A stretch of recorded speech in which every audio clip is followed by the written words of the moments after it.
శ్రీ సుబ్రహ్మణ్య గాయత్రి మంత్రం. కుజదోష నివారణ కొరకు ఈ మంత్రాన్ని 108 సార్లు జపించవలెను. ఓం తత్పురుషాయ విద్మహే మహాసేనాయ ధీమహి తన్నో షణ్ముఖ ప్రచోదయాత్.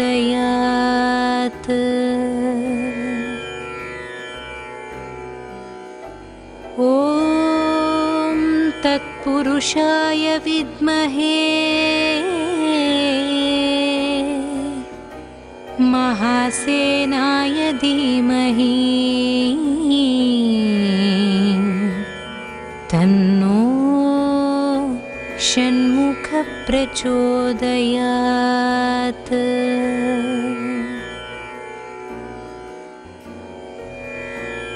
ఓం తత్పురుషాయ విద్మహే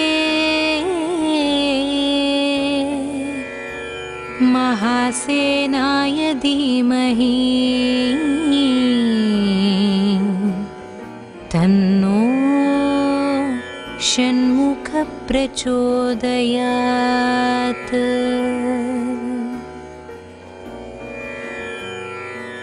ఓం తత్పురుషాయ విద్మహే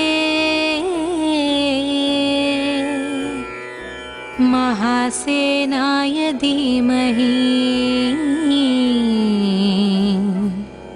తన్నో షణ్ముఖ ప్రచోదయాత్.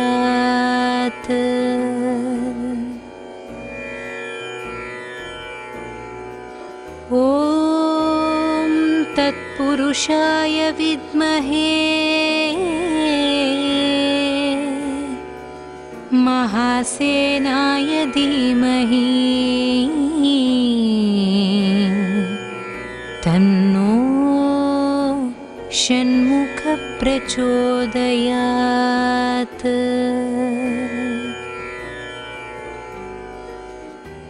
ఓం తత్పురుషాయ విద్మహే మహాసేనాయ ధీమహి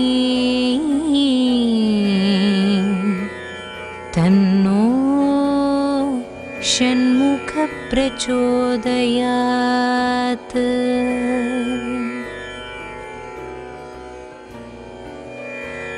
ఓం తత్పురుషాయ విద్మహే మహాసేనాయ ధీమహి తన్నో షణ్ముఖ ప్రచోదయాత్.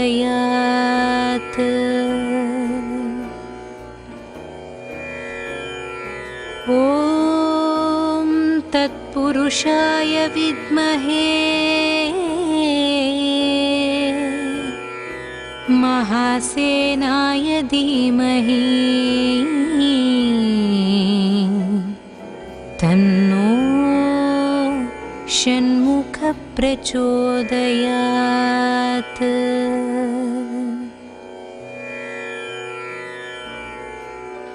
ఓం తత్పురుషాయ విద్మహే మహాసేనాయ ధీమహి తన్నో షణ్ముఖ ప్రచోదయాత్.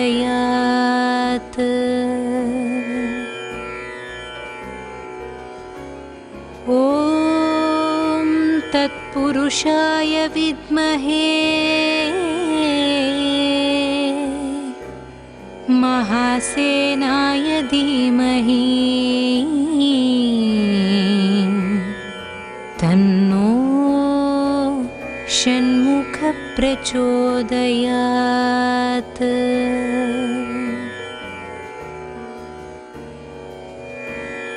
ఓం తత్పురుషాయ విద్మహే महासेनाय धीमहि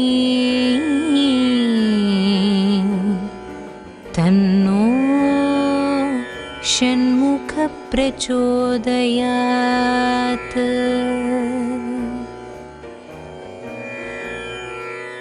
ॐ तत्पुरुषाय विद्महे महासेनाय धीमहि तन्नो षण्मुख प्रचोदयात्।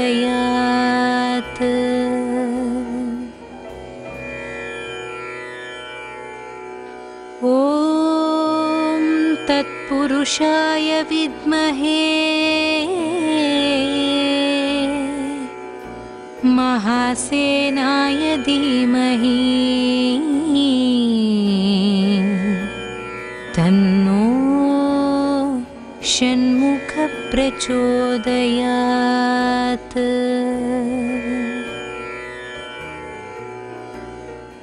ॐ तत्पुरुषाय विद्महे महासेनाय धीमहि तन्नो षण्मुख प्रचोदयात्।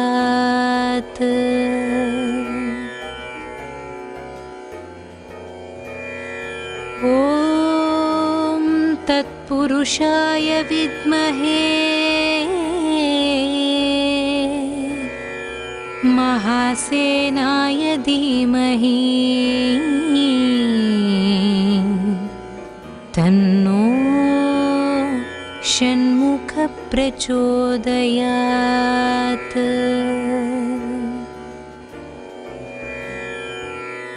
ॐ तत्पुरुषाय विद्महे महासेनाय धीमहि तन्नो षण्मुख प्रचोदयात्।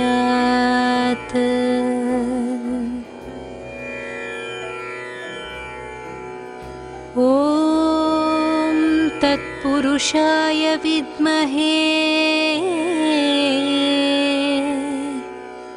महासेनाय धीमहि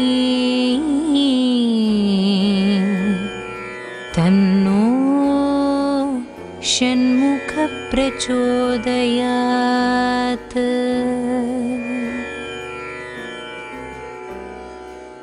ॐ तत्पुरुषाय विद्महे महासेनाय धीमहि तन्नो षण्मुख प्रचोदयात्।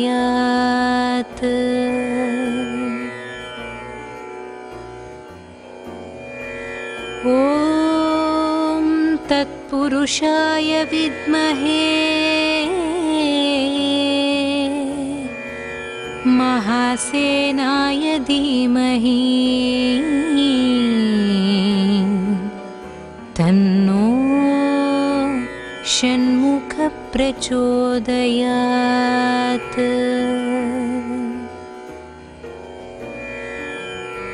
ॐ तत्पुरुषाय विद्महे महासेनाय धीमहि तन्नो षण्मुख प्रचोदयात्।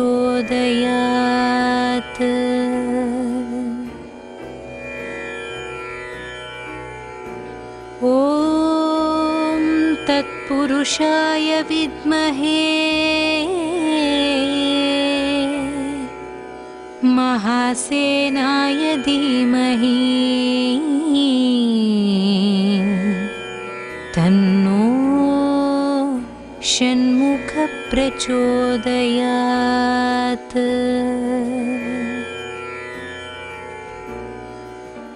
ॐ तत्पुरुषाय विद्महे महासेनाय धीमहि तन्नो षण्मुख प्रचोदयात्।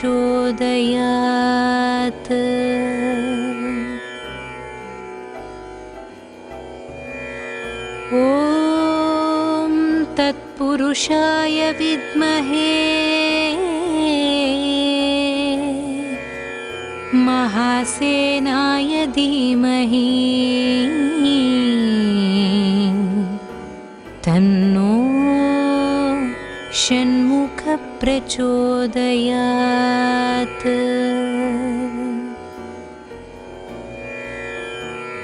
ॐ तत्पुरुषाय विद्महे महासेनाय धीमहि तन्नो षण्मुख प्रचोदयात्।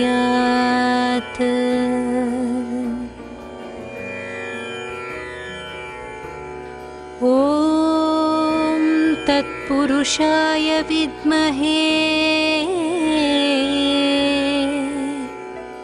महासेनाय धीमहि तन्नो षण्मुख प्रचोदयात्।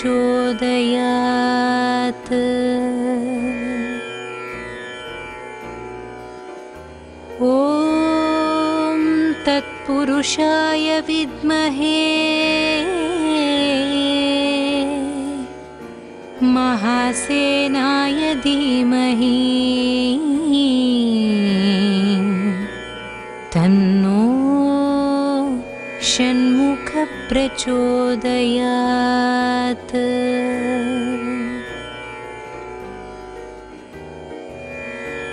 ॐ तत्पुरुषाय विद्महे महासेनाय धीमहि तन्नो षण्मुख प्रचोदयात्।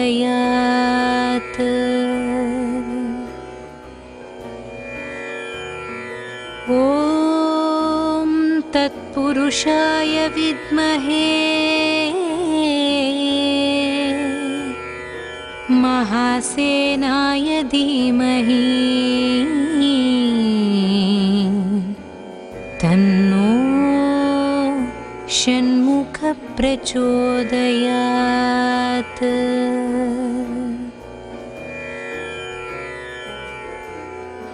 ॐ तत्पुरुषाय विद्महे महासेनाय धीमहि तन्नो षण्मुख प्रचोदयात्।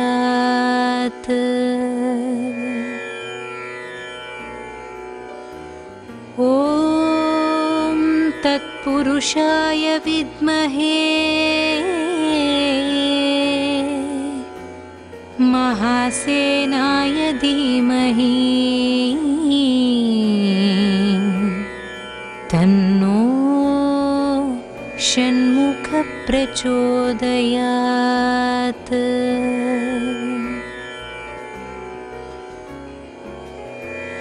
ॐ तत्पुरुषाय विद्महे महासेनाय धीमहि तन्नो षण्मुख प्रचोदयात्।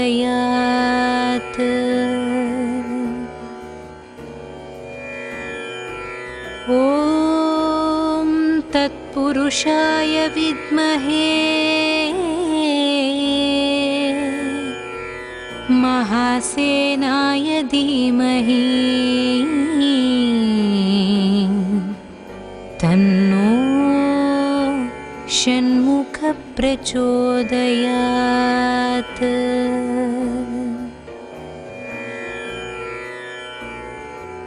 ॐ तत्पुरुषाय विद्महे महासेनाय धीमहि तन्नो षण्मुख प्रचोदयात्।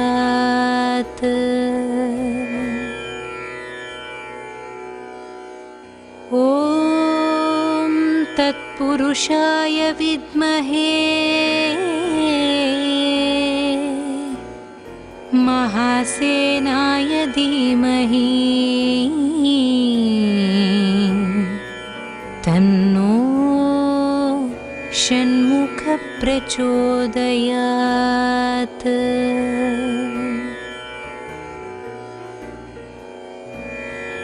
ॐ तत्पुरुषाय विद्महे महासेनाय धीमहि तन्नो षण्मुख प्रचोदयात्।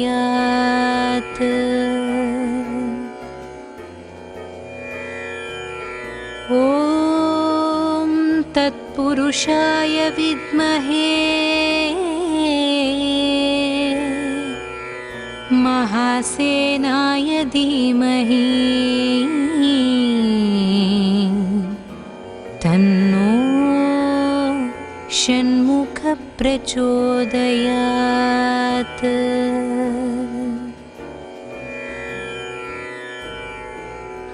ॐ तत्पुरुषाय विद्महे महासेनाय धीमहि तन्नो षण्मुख प्रचोदयात्।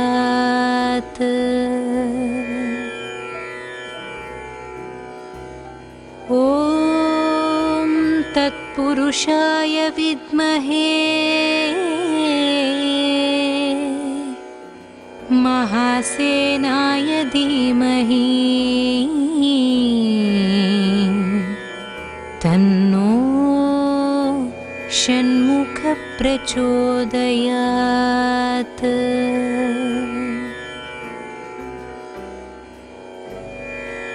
ॐ तत्पुरुषाय विद्महे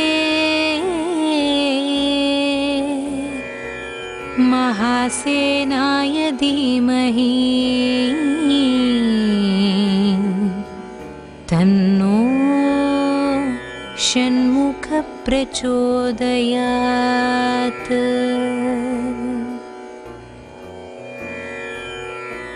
ॐ तत्पुरुषाय विद्महे महासेनाय धीमहि तन्नो षण्मुख प्रचोदयात्।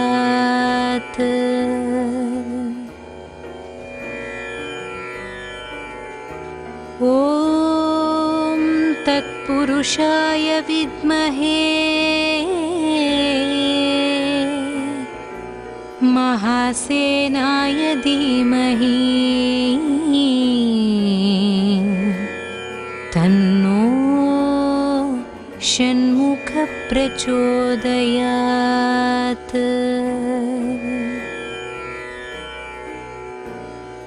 ॐ तत्पुरुषाय विद्महे महासेनाय धीमहि तन्नो षण्मुख प्रचोदयात्।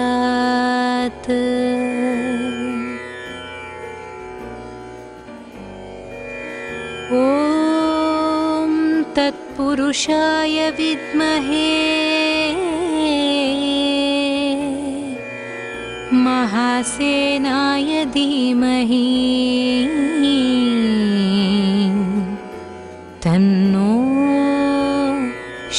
षण्मुखप्रचोदयात्।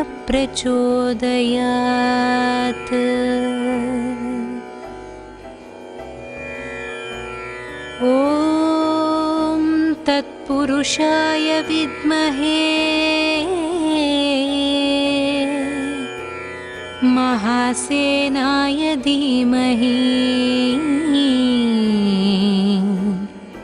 तन्नो षण्मुखप्रचोदयात्।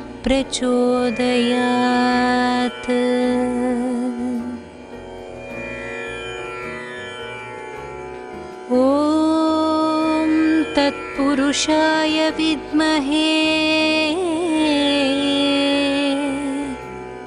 महासेनाय धीमहि तन्नो षण्मुखप्रचोदयात्।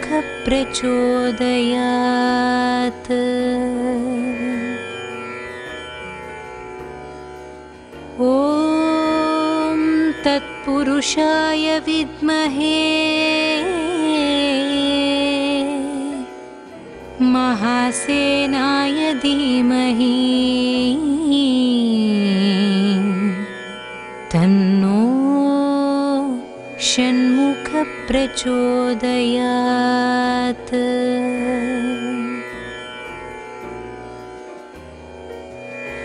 ॐ तत्पुरुषाय विद्महे महासेनाय धीमहि तन्नो षण्मुखप्रचोदयात्।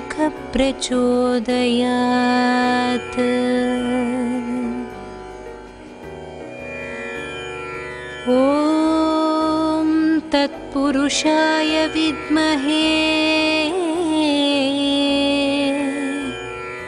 महासेनाय धीमहि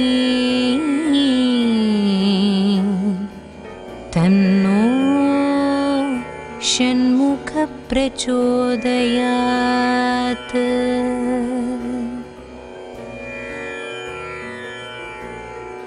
ॐ तत्पुरुषाय विद्महे महासेनाय धीमहि तन्नो षण्मुखप्रचोदयात्।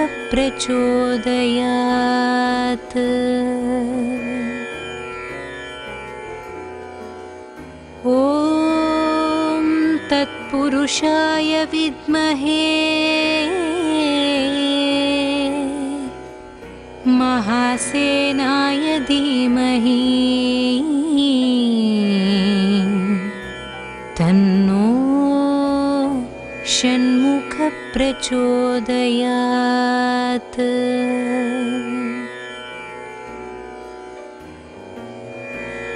ॐ तत्पुरुषाय विद्महे महासेनाय धीमहि तन्नो षण्मुखप्रचोदयात्।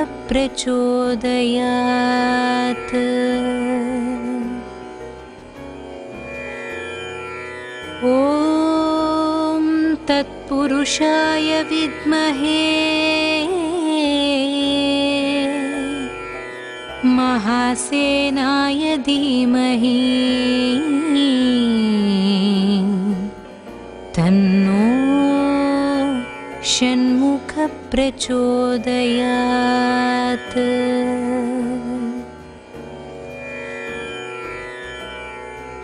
ॐ तत्पुरुषाय विद्महे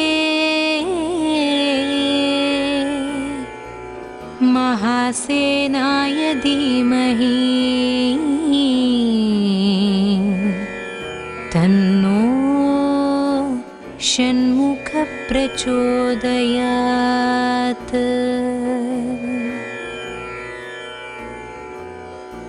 ॐ तत्पुरुषाय विद्महे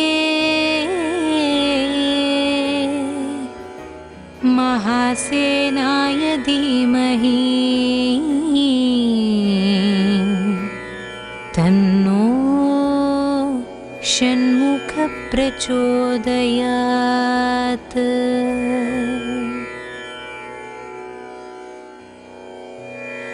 ॐ तत्पुरुषाय विद्महे महासेनाय धीमहि तन्नो षण्मुख प्रचोदयात्।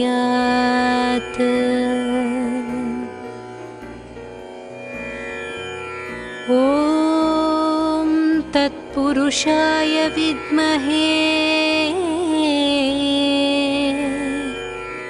महासेनाय धीमहि तन्नो षण्मुख प्रचोदयात्।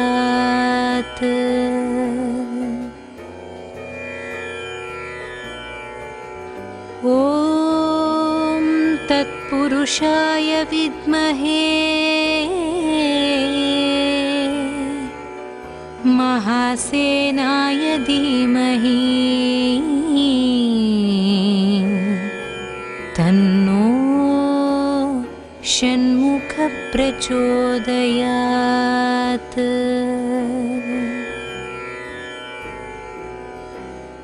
ॐ तत्पुरुषाय विद्महे महासेनाय धीमहि तन्नो षण्मुख प्रचोदयात्।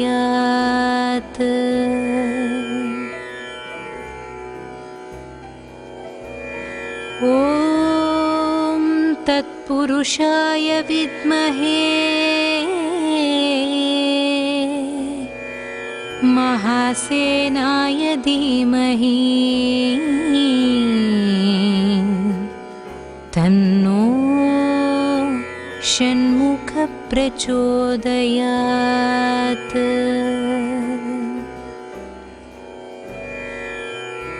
ॐ तत्पुरुषाय विद्महे महासेनाय धीमहि तन्नो षण्मुख प्रचोदयात्।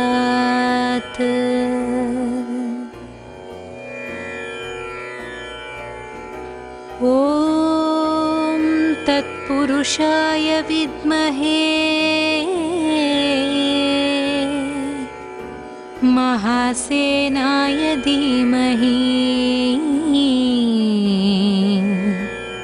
तन्नो षण्मुख प्रचोदयात्।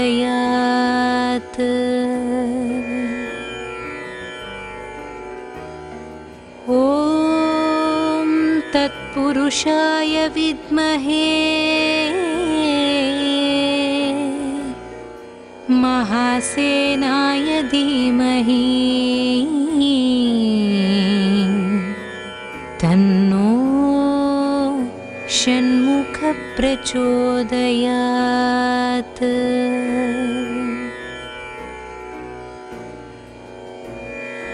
ॐ तत्पुरुषाय विद्महे महासेनाय धीमहि तन्नो षण्मुख प्रचोदयात्।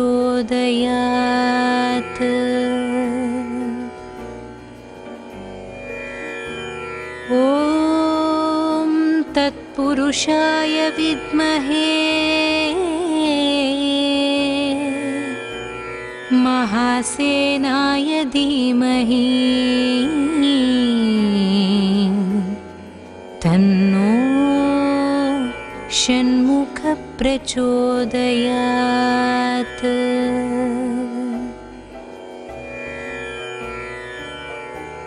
ॐ तत्पुरुषाय विद्महे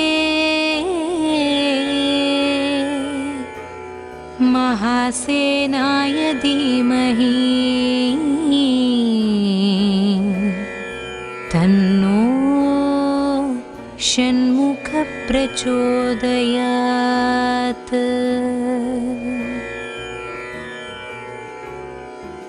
ॐ तत्पुरुषाय विद्महे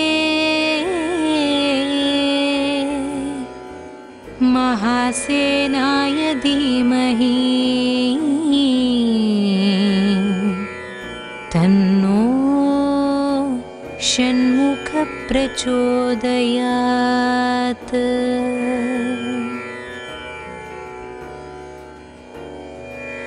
ॐ तत्पुरुषाय विद्महे महासेनाय धीमहि तन्नो षण्मुख प्रचोदयात्।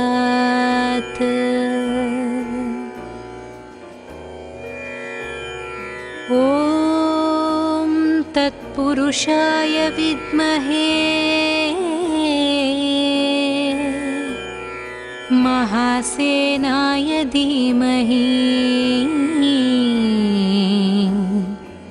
तन्नो षण्मुख प्रचोदयात्।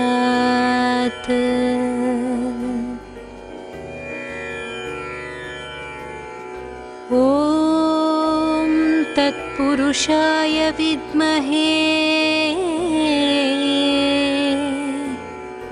महासेनाय धीमहि तन्नो षण्मुख प्रचोदयात्।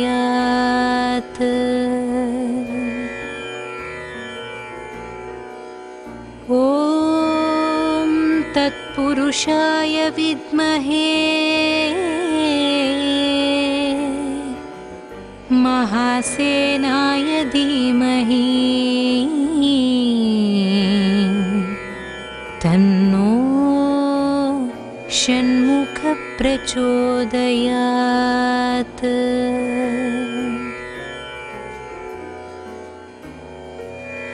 ॐ तत्पुरुषाय विद्महे महासेनाय धीमहि तन्नो षण्मुख प्रचोदयात्।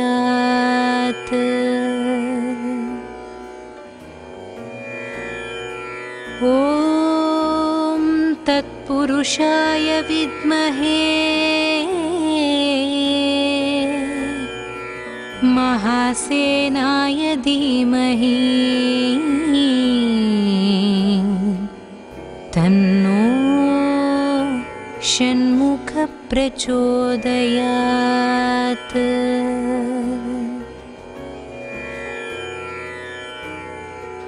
ॐ तत्पुरुषाय विद्महे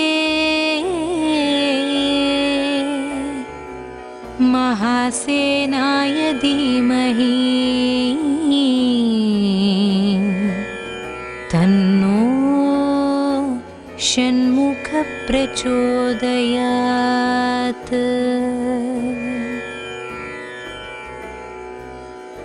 ॐ तत्पुरुषाय विद्महे महासेनाय धीमहि तन्नो षण्मुख प्रचोदयात्।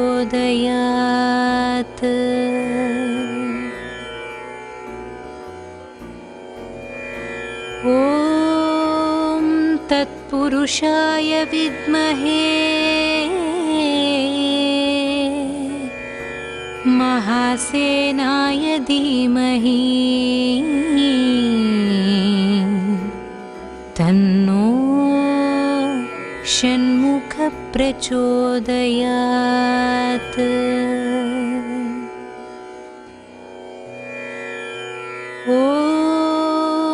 तत्पुरुषाय विद्महे महासेनाय धीमहि तन्नो षण्मुख प्रचोदयात्।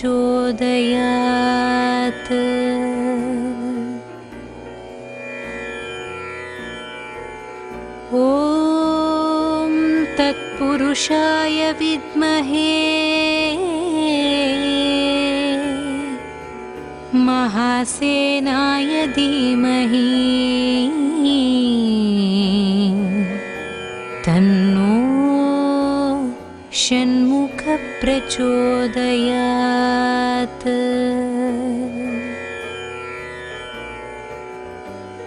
ॐ तत्पुरुषाय विद्महे महासेनाय धीमहि तन्नो षण्मुख प्रचोदयात्।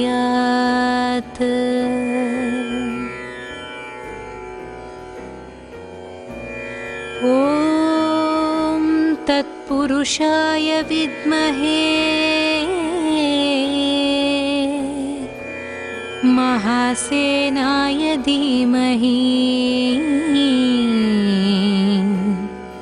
तन्नो षण्मुख प्रचोदयात्।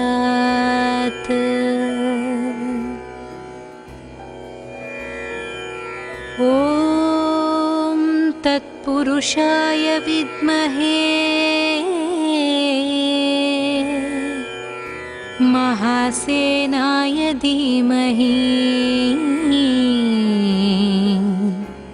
तन्नो षण्मुख प्रचोदयात्।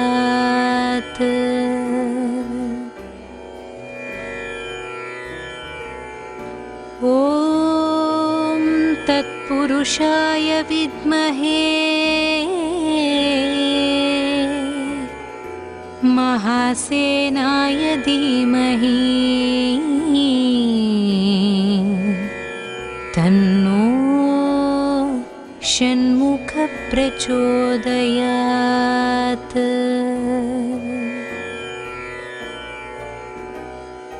ॐ तत्पुरुषाय विद्महे महासेनाय धीमहि तन्नो षण्मुख प्रचोदयात्।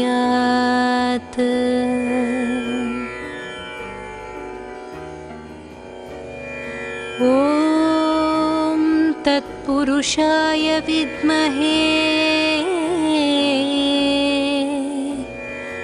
महासेनाय धीमहि तन्नो षण्मुख प्रचोदयात्।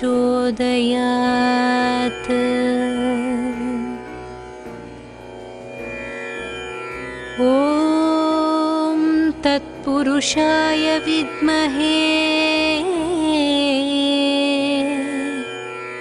महासेनाय धीमहि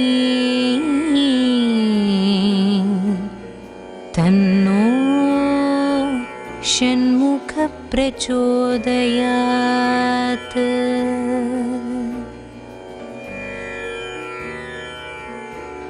ॐ तत्पुरुषाय विद्महे महासेनाय धीमहि तन्नो षण्मुख प्रचोदयात्।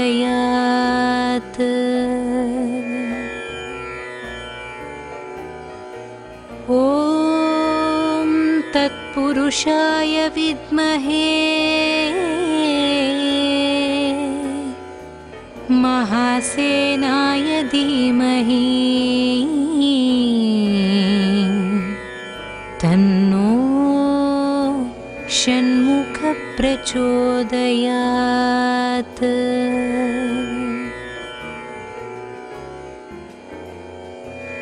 ॐ तत्पुरुषाय विद्महे महासेनाय धीमहि तन्नो षण्मुख प्रचोदयात्।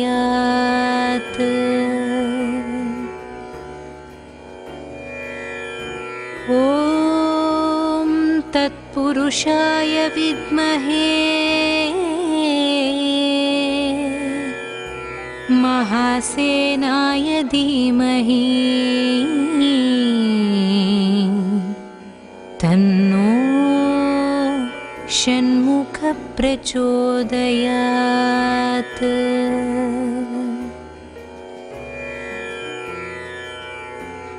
ॐ तत्पुरुषाय विद्महे महासेनाय धीमहि तन्नो षण्मुख प्रचोदयात्।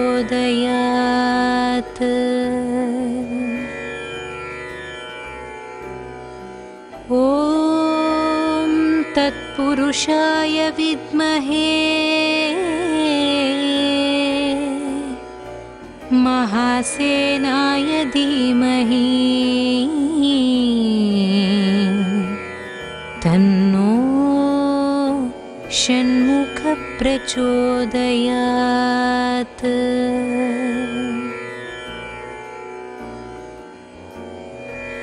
ॐ तत्पुरुषाय विद्महे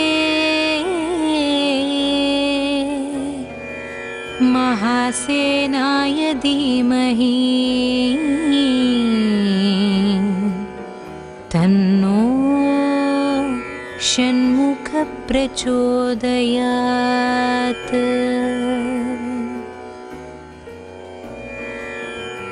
ॐ तत्पुरुषाय विद्महे महासेनाय धीमहि तन्नो षण्मुख प्रचोदयात्।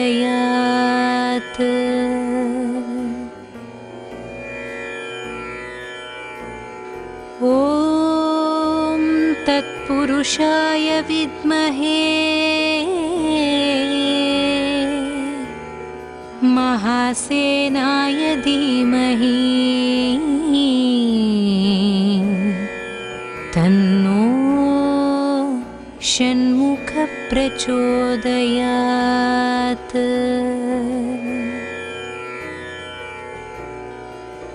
ॐ तत्पुरुषाय विद्महे महासेनाय धीमहि तन्नो षण्मुख प्रचोदयात्।